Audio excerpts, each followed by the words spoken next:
about joy. And as you know, I'm sort of into this theologian called Frederick Buechner at the moment, and this is one that he has written. All of us have experienced joy at some time in our own lives. Ironically enough, these are precisely the times when we do not associate with religion. We tend to think that joy is not only not properly religious, but it's the opposite of religion. We tend to think that religion is sitting stiff and antiseptic and a little bored, and that joy is laughter and freedom and reaching out our arms to embrace the whole wide, preposterous world that is so beautiful that it nearly breaks our hearts. We need to be reminded that at its heart, Christianity is joy, and that laughter and freedom and reaching out our arms are the essence of it. Happiness is man-made.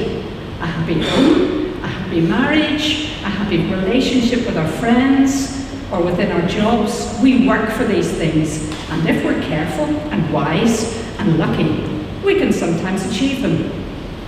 Happiness is one of the highest achievements of which we're capable, and when it is ours, we take credit for it.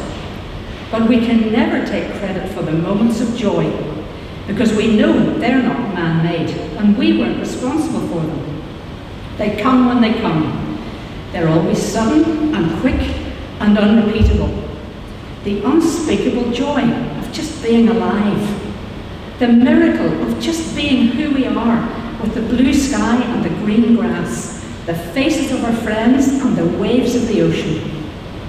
The joy of release, of sometimes being suddenly well when we've been sick, of being forgiven when we were once ashamed and afraid, of finding ourselves loved when we were once lost or alone. The joy of love, which is the joy of the flesh as well as the spirit. But each of us can supply our own moments of when we feel joyful. It's all-encompassing. There's nothing left for us to hate with, or be afraid of, or feel guilty about.